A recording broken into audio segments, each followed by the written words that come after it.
Ever since I first stepped through the door behind me as Prime Minister, I have striven to make the United Kingdom a country that works not just for a privileged few, but for everyone, and to honour the result of the EU referendum. Back in 2016, we gave the British people a choice. Against all predictions, the British people voted to leave the European Union.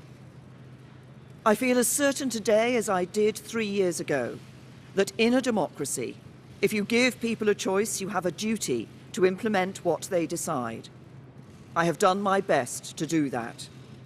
I negotiated the terms of our exit and a new relationship with our closest neighbours that protects jobs, our security and our union. I have done everything I can to convince MPs to back that deal. Sadly, I have not been able to do so. I tried 3 times. I believe it was right to persevere, even when the odds against success seemed high. But it is now clear to me that it is in the best interests of the country for a new Prime Minister to lead that effort. So I am today announcing that I will resign as leader of the Conservative and Unionist Party on Friday the 7th of June, so that a successor can be chosen. I've agreed with the party chairman and with the chairman of the 1922 committee that the process for electing a new leader should begin in the following week. I have kept Her Majesty the Queen fully informed of my intentions, and I will continue to serve as her Prime Minister until the process has concluded.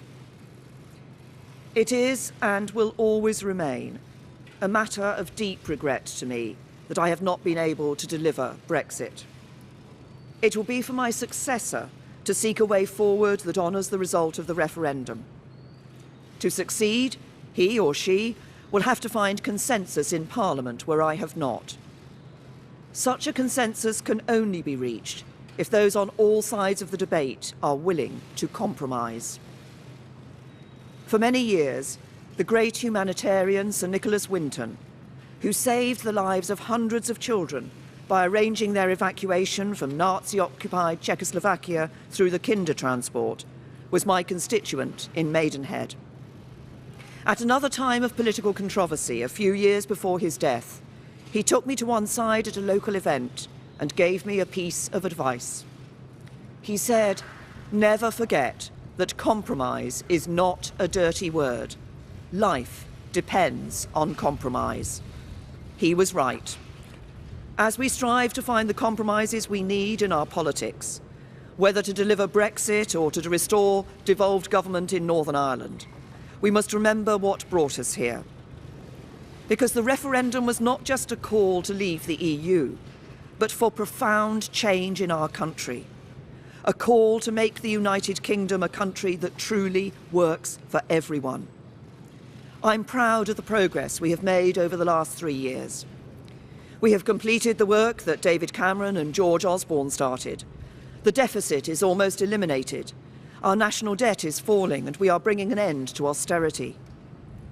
My focus has been on ensuring that the good jobs of the future will be created in communities across the whole country, not just in London and the South East, through our modern industrial strategy. We have helped more people than ever enjoy the security of a job.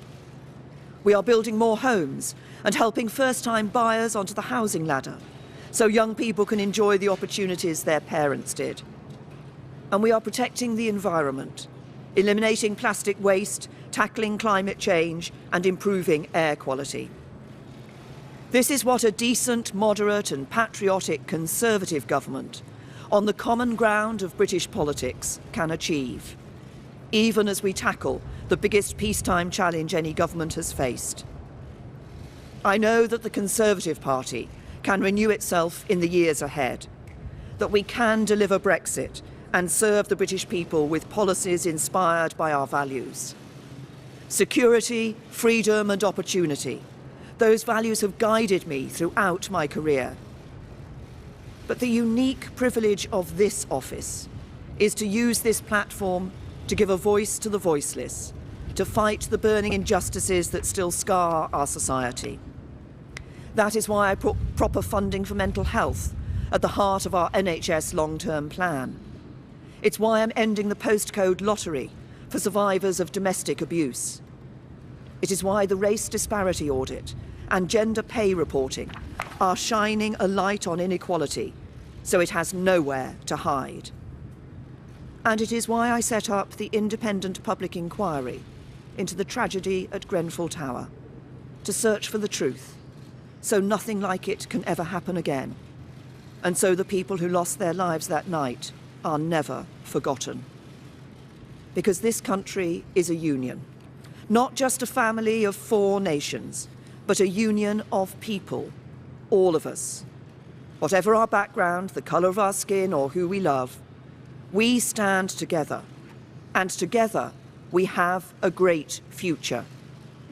Our politics may be under strain, but there is so much that is good about this country, so much to be proud of, so much to be optimistic about. I will shortly leave the job that it has been the honour of my life to hold.